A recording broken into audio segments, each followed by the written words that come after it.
नमस्कार दोस्तों, स्वागत है हमारे इस चैनल पे।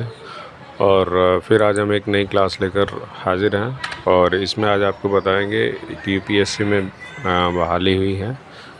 तो चलिए आइए देखते हैं। तो सबसे पहले हम यहाँ टाइप करेंगे sarkariresult.com। यहाँ पे देखिए हमें ऑप्शन दिखा रहा है, इस पर क्लिक करेंगे तो यहाँ हमारा इस तरह से ये एक ऑप्शन आता है sarkariresult.com। तो यहाँ पे अगर आप क्लिक करेंगे तो ये हमारे उसके वेबसाइट पे आएगा और यहाँ पे देखें एक है यूपीएससी सीडीएस, ये सेकंड अप्लाई ऑनलाइन आया हुआ है और यहाँ से भी आप देख सकते हैं एनएडी ऑनलाइन फॉर्म। तो हमें इसके बाद इस पे जैसे क्लिक करेंगे तो हमें इस तरह का ऑप्शन आएगा। या लेटेस्ट जॉब में भी अगर आप क्लिक करेंगे तो यहाँ से भी आपका यहाँ पे भी लेटेस्ट जॉब है तो ये हमें ऑप्शन आएगा। तो यहाँ पे भी आप चेक कर सकते हैं यूपीएससी सीरीज़ ऑनलाइन और यूपीएससी एनडीए ऑनलाइन, ये हम अप्लाई कर सकते हैं इस पे, जिस पे हमारी इच्छा है। जो डेट जो है हमारा लास्ट डेट 4/6/2024 तक है। तो आइए हम देखते हैं इसको क्लिक करके और देखते हैं ये हमारा एक इस तरह से इंटरफेस आया है। तो इसका कंबाइंड डिफेंस सर्विस, इसका सीरीज़ का सीडीएस का फुल फॉर्म होता है। तो इस तरह से अगर कोई भी कैंडिडेट अगर इंटरेस्टेड हैं तो इसमें अप्लाई कर सकते हैं। और एप्लीकेशन 15/5 से स्टार्ट हुआ है और लास्ट डेट है 4/6/2024। तो इस तरह से हमारा डेट दिया है, इस डेट के अंदर तक में आप अप्लाई कर सकते हैं।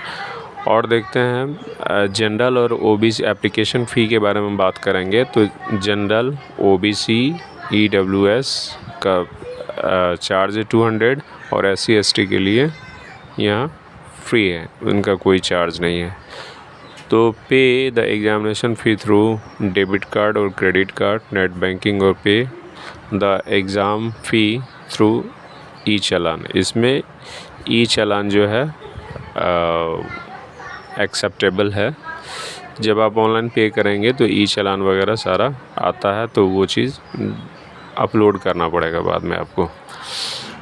इसके बाद इसमें करेक्शन डेट भी है और एग्ज़ाम डेट भी निकाल दिया गया है और admit card available before exam. जब सारे प्रोसेस हो जाएंगे तो एडमिट कार्ड भी इस डेट से पहले अवेलेबल करा दिया जाएगा। फिर इसके बाद ये एज क्राइटेरिया की बात करते हैं। तो UPSC CD second eligibility 2024 OTA bachelor degree in any stream, किसी भी स्ट्रीम से बैचलर डिग्री होना चाहिए। For novel academy bachelor degree in engineering, अब नावल के लिए इंजीनियरिंग होना कंपलसरी है। और इसके बाद एयरफोर्स के लिए अगर आप जाना चाहते हैं तो bachelor degree in any stream with physics and maths, मतलब साइंस में फिज़िक्स और मैथ्स होना कंपलसरी है। और एज की बात करते हैं तो एज लिमिट ऑन इतना से इतना तक का मान रहेगा और एज क्राइटेरिया मिनिमम 20 है और मैक्सिमम 24 है। 20 और 24 के एज वाले जितने भी कैंडिडेट हैं वो अप्लाई कर सकते हैं। For post wise details read notification age relaxation as per result. और इसके बाद और सारे डिटेल्स हैं, इसमें हम पढ़ेंगे। पोस्ट नेम है Indian military academy IMA, total post 100 हैं और इंडियन नावल एकेडमी में 32 है और एयरफोर्स में 32 है और ऑफिसर्स ट्रेनिंग एकेडमी में 295 सीट्स पोस्ट अवेलेबल है। और आगे हम बात करते हैं इसमें किस तरह से क्या क्या लगने हैं तो हम देखते हैं। How to fill CDS second exam national notification 2024 online form. Photo instruction में क्या क्या, photo of the candidate should be not more than 10 days, मतलब 10 दिन के अंदर का फ़ोटो होना चाहिए, यानी लेटेस्ट फ़ोटो होना चाहिए, कोई पुराना फ़ोटो नहीं चाहिए। अच्छा, वन टाइम रजिस्ट्रेशन OTR, मतलब एक बार अगर आप रजिस्ट्रेशन कराना चाहते हैं तो one time registration system implemented in UPSC, hence to apply for CDS second the candidate must have OTR. Those who do not have it should apply only after registering new OTR. Union Public Service Commission UPSC are issued combined defense academy CDS recruitment to the invented application form for UPSC CDS second recruitment to the candidate can apply online for 15th May 2024 to 4 June 2024। तो ये सारे आप जो है इन्हें पढ़ लेने हैं और candidate read the notification before apply the CDS recruitment application for UPSC last defence vacancy. और भी सारे डिटेल्स हैं इसमें। फिर इसके बाद आप अप्लाई ऑनलाइन पे जाएंगे, क्लिक हेयर पे क्लिक करेंगे तो हमें एक इस तरह से एक इंटरफेस आएगा। ये देखिए यूनियन पब्लिक सर्विस कमीशन।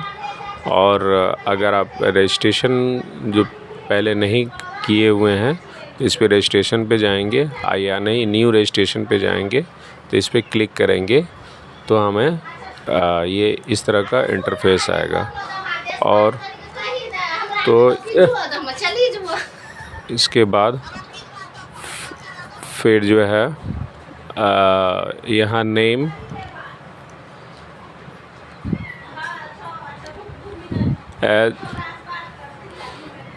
ये जो हमारे सर्टिफिकेट में जो नाम है उस तरह से इसमें हम नाम लिखने हैं। और वेरीफाई नेम, ये मतलब नाम लिखने हैं और इसके बाद वेरीफाई करने के लिए have you ever change your name, अगर आपने कभी नाम चेंज किया है तो इसमें ऑप्शन है, वो चीज़ भी आप क्लिक कर सकते हैं। तो जेंडर में क्या है वो आप जेंडर चूज कर सकते हैं। इसके बाद वेरीफाई जेंडर, इसके बाद डेट ऑफ बर्थ आप डाल सकते हैं, ठीक है। और डेट ऑफ बर्थ का मैट्रिकुलेशन ही है, एक्चुअली सभी में डेट ऑफ बर्थ सेम रहते हैं, चाहे आप ग्रेजुएशन करें या मैट्रिकुलेशन में करें। और आप वेरीफाई डेट ऑफ बर्थ, इसके फादर्स नेम, मदर्स नेम, इस तरह से सारे आपको इन्फॉर्मेशन यहाँ माइनॉरिटी स्टेटस भी हमें दिखाना है। और इसके बाद email ID, alternate mobile number जो एक कंपलसरी है, अगर अल्टरनेट में नहीं है तो कोई बात नहीं, इसमें चलेगा। फिर अल्टरनेट ईमेल आईडी अगर नहीं है तो कोई बात नहीं है, लेकिन एक ईमेल आईडी कंपलसरी है। और इस तरह से हम सारे इंफॉर्मेशन फिल करके यह सबमिट कर सकते हैं। तो इस तरह से आप इन्हें अप्लाई करके आप इस तरह से UPSC में अप्लाई करके आप इसमें पार्टिसिपेट हो सकते हैं, अगर आपकी एलिजिबिलिटी है तो। बस फिर नेक्स्ट क्लास लेकर जल्दी हाजिर होंगे, तब तक के लिए गुड बाय।